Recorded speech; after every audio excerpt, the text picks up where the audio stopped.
কথা রয়েছে ব্রিটেল, ductile and ব্রিটেল। Ductile মানে কি বোঝো, বা ব্রিটেল মানে কি জানো? না। ব্রিটেল মানে হচ্ছে ভঙ্গুর। ব্রিটেল মানে ভঙ্গুর, মানে তুমি ভঙ্গুর কি হতে পারে, মনে করো যে হাতে নিয়ে চাপ দিলে সেটা মট করে ভেঙে গেল। আর ডাকটাইল হচ্ছে আহ, তুমি চাপ দিচ্ছ চাপ দিচ্ছ, ও হঠাৎ করে ভাঙবে না, প্রথমে চির আসবে, তারপরে আস্তে আস্তে মানে ও তোমাকে ভাঙার আগে তোমাকে সংকেত দেবে যে আমি ভেঙে যাচ্ছি। এরকম অনেক জিনিস আছে না? একটা হুম। উদাহরণ দাও তো, ব্রিটাল ম্যাটেরিয়ালস এর একটা উদাহরণ দাও, যে হঠাৎ করে ভেঙে যায়, মানে তুমি চাপ দিচ্ছ হঠাৎ করে ভেঙে গেল, কি হতে পারে এর উদাহরণ? কংক্রিট। আহ, কংক্রিট কিন্তু একটা ব্রিটাল ম্যাটেরিয়াল। ওকে, তুমি যখন ল্যাবে টেস্ট করে দেখো বা যেখানে দেখো কংক্রিটকে তুমি প্রেসার দিলে তোমার হচ্ছে ওইটা হঠাৎ করেই ভেঙে যায়। আর তুমি যখন ওকে ডাকটাইল করবা, যখন ওর ভিতরে রেইনফোর্সমেন্ট রড দিবা, তখন ও তোমাকে সংকেত দেবে। তার মানে আমাদের মেইন উদ্দেশ্যটা কি? মেইন উদ্দেশ্যটা হচ্ছে আমাদের যে কোনো স্ট্রাকচারকে ডাকটাইল করতে হবে, নট ব্রিটাইল। ব্রিটেল মানে কি, মনে করো একটা ভূমিকম্প হলো তোমার, হঠাৎ করে স্ট্রাকচার ভেঙে ভেঙে পড়ে গেল, কিন্তু না, আমরা স্ট্রাকচারটাকে যদি এমন ভাবে সলভ করতে পারি যে ভূমিকম্প হচ্ছে, বিল্ডিং এ ফ্র্যাকচার আসছে, ক্র্যাক আসছে, ফাটল টাটল দেখা দিচ্ছে, মানুষ এইগুলো দেখে যাতে সময় নিয়ে বেরোতে পারে। তার মানে কি ব্রিটেল ভালো নাকি ডাকটাইল ভালো? ডাকটেল। ডাকটাইল ভালো। তাহলে দেখো, we have to make it ductile as a whole, তাই তো? আমরা এটাকে সবসময় ডাকটাইল হিসাবে তৈরি করার চেষ্টা করব। এরপরে আমরা যাই, এরপরের স্লাইডে আছে হচ্ছে দেখো কম্পোনেন্ট অফ আরসিসি, মানে যে আরসিসির ভিতরে কি কি কম্পোনেন্ট থাকে, সিমেন্ট থাকে, ফাইন অ্যাগ্রিগেট থাকে, কোর্স অ্যাগ্রিগেট থাকে, অ্যাডমিক্সার থাকে। অ্যাডমিক্সারটা হচ্ছে কেমিক্যাল, বাজারে এখন অনেক ধরনের কেমিক্যাল পাওয়া যায়, ঠিক আছে, ওইগুলাকে হচ্ছে। এরপরে রিভার, রিভার মানে রড, রিভার মানে রড। এরপরে আসো সিমেন্ট, মূল উপাদান, উপাদানগুলোর ভিতরে সিমেন্ট। এখন দেখো সিমেন্টের ভিতরে অনেক কিছু থাকে, আদার্স বাইন্ডিং ম্যাটেরিয়ালস। সিমেন্টের ভিতরে কিন্তু অনেক কিছু থাকে, দেখবা যে অনেকে সিমেন্ট যারা বিক্রি করতে যায় বা যারা হচ্ছে সিমেন্টের এসার থাকে, ওরা যায় বলে যে আমাদের সিমেন্টে লাইম আছে, আমাদের সিমেন্টে ফ্লাই অ্যাশ নেই, তারপরে সিলাগ নেই। হ্যাঁ, এরকম অনেক কথা বলবে তোমাকে, বা সিমেন্টের ব্যাগ পাইলে তুমি এইগুলো দেখবা যে থাকবে। আমরা একটা খাবার কিনলে সেখানে থাকে না যে ক্যালসিয়াম এত পার্সেন্ট, তারপরে হচ্ছে ক্যালোরি এত পার্সেন্ট, এরকম থাকে না? সিমেন্টের হুম। বস্তার গায়েও এরকম লেখা থাকে যে ফ্লাই অ্যাশ এত পার্সেন্ট, সিলাগ এত পার্সেন্ট, লাইম এত পার্সেন্ট, এরকম লেখা থাকবে। আর এই আহ, এখন আমরা একটা একটা করে দেখব যে দেখো অনেক সিমেন্টে লেখা থাকবে যে ফ্লাই অ্যাশ ইউজ করা ভালো না। মানে অনেকে তোমাকে বলবে যে যাদের যেসব কোম্পানির, অনেক কোম্পানি আছে যারা ফ্লাই অ্যাশ ইউজ করে না, হ্যাঁ, সিমেন্ট তৈরি করতে যে ফ্লাই অ্যাশ ইউজ করে না, তারা এসে তোমাকে বোঝাবে যে ফ্লাই অ্যাশ ভালো না, ফ্লাই অ্যাশ দিলে কংক্রিটে এই এই সমস্যা হয়। তখন তোমার এইগুলা কিন্তু, এখন আমরা ফ্লাই অ্যাশ সম্পর্কে যেগুলো দেখব সেগুলো কিন্তু টেস্টে প্রমাণিত যে ফ্লাই অ্যাশ একটা সিমেন্টে থাকলে সেটার উপকারিতা কি কি। ওকে, সেটার উপকারিতা কি কি দেখো, এখানে বলতেছে যে হাইড্রেশন অফ সিমেন্ট প্রডিউস, হ্যাঁ, সিমেন্ট এবং সিমেন্টে যখন পানি দেওয়া হয় তখন সিমেন্টের ভিতরে একটা বিক্রিয়া সংগঠিত হয়, সিমেন্টের ভিতরে একটা বিক্রিয়া সংগঠিত হয়, সেই বিক্রিয়াটাকে বলে হাইড্রেশন। হ্যাঁ, আর ওই বিক্রিয়ার যে হাইড্রেশন অফ সিমেন্ট, মানে ওই বিক্রিয়াকে বলে হচ্ছে হাইড্রেশন অফ সিমেন্ট। এবং ওই বিক্রিয়ার কারণে যে প্রোডাক্টটা তৈরি হচ্ছে সেটা হচ্ছে ক্যালসিয়াম হাইড্রোক্সাইড। Calcium hydroxide. এইবারে দেখো silica, alumina and iron in fly ash. Fly অ্যাশের ভিতরে কি কি থাকে? সিলিকা থাকে, অ্যালুমিনা থাকে, আয়রন থাকে, যেগুলো কি করে react with calcium hydroxide to form binding materials. তার মানে আমরা কি বুঝলাম? যে যখন সিমেন্টের ভিতরে আমরা পানি দিচ্ছি তখন হাইড্রেশন অফ সিমেন্ট হচ্ছে, সিমেন্টের একটা বিক্রিয়া সংঘটিত হচ্ছে, সেই বিক্রিয়া থেকে কি তৈরি হচ্ছে? Calcium hydroxide. এই ক্যালসিয়াম হাইড্রোক্সাইডটা ফ্লাই অ্যাশের ভিতরে যে সিলিকা, অ্যালুমিনা, আয়রন এগুলা থাকে তার সাথে বিক্রিয়া করে বাইন্ডিংস ম্যাটেরিয়াল তৈরি করতেছে। বাইন্ডিং ম্যাটেরিয়ালস তৈরি করা মানে কি? কংক্রিটের ভিতরে বন্ডিংটা ভালো হচ্ছে। কথা বুঝতে পারছো? হুম।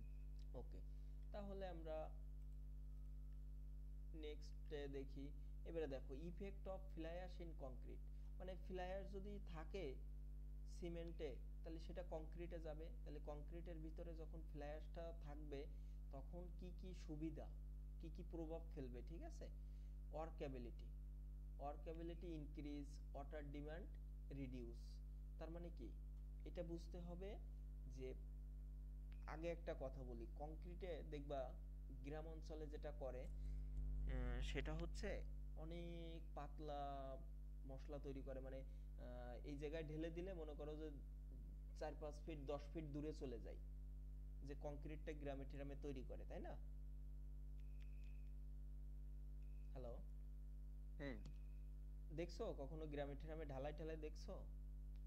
হ্যাঁ, দেখছি। তা দেখবা যে ওরা যখন মশলাটা তৈরি করে মানে কংক্রিটটা তৈরি করে তখন দেখবা যে ওরা অনেক পানি দেয়, দিয়ে পানি দিয়ে মনে করো যে পানির স্রোতের মতন ভেসে যাচ্ছে।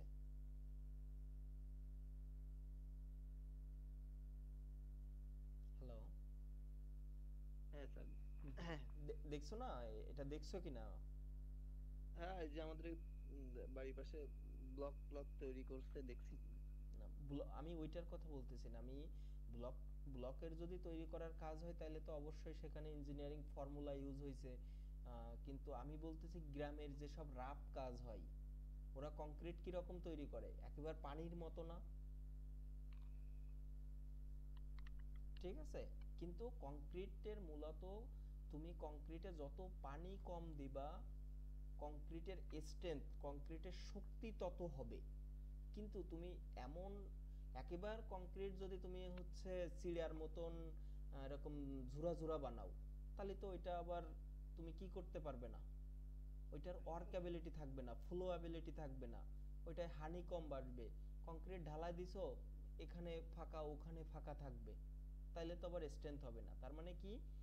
এই ফ্লাই যখন থাকে তখন ওয়ার্কেবিলিটি ইনক্রিজ হয়, মানে কংক্রিট চতুর্দিকে চলে যাওয়ার যে ফ্লোটা এটা বাড়ে, ওয়াটার ডিমান্ড কমে যায়। তার মানে যখন ওয়াটার ডিমান্ড, ওয়াটারের পানির চাহিদা যখন কম হবে তখন স্ট্রেংথ বেশি হবে। এরপরে ব্লেডিং, সেগ্রিগেশন, হ্যাঁ এটা লেস হবে, কম হবে। ব্লেডিংটা কি? এইসব টার্মগুলো দেখো তোমরা পড়ছো কিন্তু ইঞ্জিনিয়ারিং ম্যাটেরিয়ালসে। Bleeding, segregation.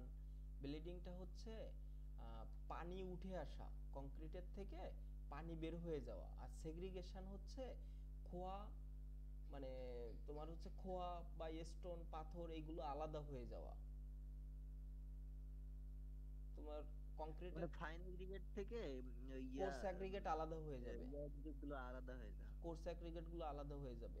তাহলে এই যে এটা কম হয়, লেস, তার মানে ব্লেডিং, সেগ্রিগেশন এগুলো কম হবে, তাহলে অবশ্যই ফ্ল্যাশের গুরুত্ব আছে। এরপরে সেটিং টাইম ইনক্রিজ হবে। সেটিং টাইম, সিমেন্টের একটা সেটিং টাইম আছে, ওই সেটিং টাইমটা বাড়বে।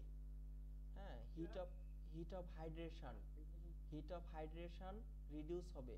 তার মানে তোমার সিমেন্ট এবং পানির বিক্রিয়ার কারণে বা কংক্রিটের ভিতরে যখন বিক্রিয়াটা হবে তখন যে তাপমাত্রাটা তৈরি হয় ওই তাপমাত্রাটা কম হবে। তারপরে আর্লি এজ স্ট্রেংথ রিডিউস হবে। আর্লি এজ স্ট্রেংথ বলতে কি বোঝায়? খুব দ্রুত স্ট্রেংথ গেইন করবে না, সময়ের সাথে সাথে স্ট্রেংথ গেইন করবে। লং টার্ম স্ট্রেংথ, মানে কি সময়ের সাথে সাথে স্ট্রেংথ, এটা হচ্ছে আর্লি এজ বলতে খুব তাড়াতাড়ি। মনে করো তুমি একটা কংক্রিট তৈরি করেছো যার স্ট্রেংথ তুমি চাচ্ছ 3000 পিএসআই, এখন তুমি আজকের ঢালাই দিছো, তুমি 3 দিনের মাথায় যায় তুমি 3000 পেয়ে গেছো, এটা কিন্তু খুবই খারাপ। আবার তুমি সময়ের সাথে সাথে কংক্রিটের কিন্তু স্ট্রেংথ গেইন করারও একটা সময় আছে।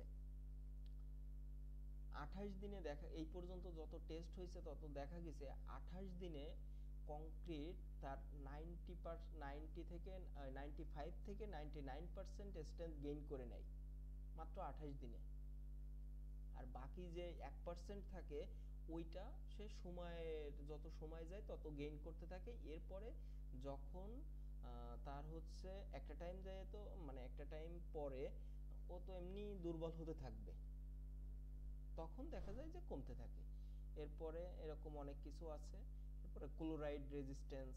হ্যাঁ, ক্লোরাইড কি, আমরা যে মনে করো যেখানে ঢালাই দিচ্ছি সেখানে যে মাটি আছে সেখানে লবণ আছে, ক্লোরাইড, হ্যাঁ লবণ আছে, তার মানে সেটা রেজিস্ট্যান্স মানে লবণের যে প্রতিরোধটা সেটা ইনক্রিজ হয়। সালফেট, ওই যে আমরা যে ইসে ঢালাই দিচ্ছি সেখানে সালফেট থাকতে পারে, সেটাও প্রতিরোধটা বাড়ে। রেজিস্ট্যান্স অফ কার্বনেশন, সেটা ডিক্রিজ হয়। এই যে ফ্লাই অ্যাশ ইনক্রিজ ওয়ার্কেবিলিটি। ওয়ার্কেবিলিটি বলতে এই টার্মটা কিন্তু খুব ইম্পর্ট্যান্ট একটা টার্ম। এটা হচ্ছে ওয়ার্কেবিলিটি কোনটাকে বোঝায়, যে আমরা যখন একটা কংক্রিট প্লেস করতেছি, ঠিক আছে, আমরা যখন একটা কংক্রিটকে প্লেস করতেছি সে কত দ্রুত সুন্দরভাবে সব জায়গায় চলে যাচ্ছে, ফাইন অ্যাগ্রিগেট কোর্স অ্যাগ্রিগেট সব সুন্দরভাবে সব জায়গায় সমানুপাতিকভাবে মিশে থাকতেছে সেইটা। এখন তুমি যদি অত্যাধিক পানি দাও তাহলে কিন্তু সব সুন্দরভাবে সব জায়গায় মিশে থাকবে, কিন্তু তোমার কংক্রিটের যে স্ট্রেংথ এটা কিন্তু কম হবে। এই জন্য এমন পানি দেওয়া যাবে না যাতে কংক্রিট একেবারে পাতলা হয়ে যায়, আবার এত কম পানি দেওয়া যাবে না যাতে কংক্রিট প্লেস হতে সমস্যা হয়। ওকে, এরপরে দেখো fly ash reduce temperature in concrete. তার মানে কি, ফ্লাই অ্যাশ তোমার হচ্ছে টেম্পারেচার তাপমাত্রা নিয়ন্ত্রণ করে বা কমায় নিয়ে আসে কংক্রিটের ভিতরে। এখন কংক্রিটের ভিতরে যদি তাপমাত্রা বেশি হয়ে যায় তাহলে তো সমস্যা। এরপরে fly ash slow down strength gain, এগুলো সব হচ্ছে দিয়ে কার্ভ দিয়ে এগুলো দেখাইছে, ঠিক আছে। এইখানে দেখো fly ash protect river from corrosion. তার মানে ফ্লাই অ্যাশ, দেখো আমাদের মোস্ট ইম্পর্ট্যান্ট একটা জিনিস সেটা হচ্ছে কংক্রিটের ভিতরে যে আমরা রডটা দেব সেই রডটা তো লোহা, ওই রডটা যদি কোনোভাবে পরিবেশের সাথে থাকে, তাই না, জলীয় বাষ্পর আন্ডারে আসে, তাইলে কি হবে, ওই রডে মরিচা ধরবে। তাই বলতেছে যে fly ash protect river from corrosion. Corrosion মানে কি, মরিচা, হ্যাঁ, ক্ষয়, রডের যে ক্ষয়টা। এরপরে আসো এবারে আমরা একটা জিনিস দেখব,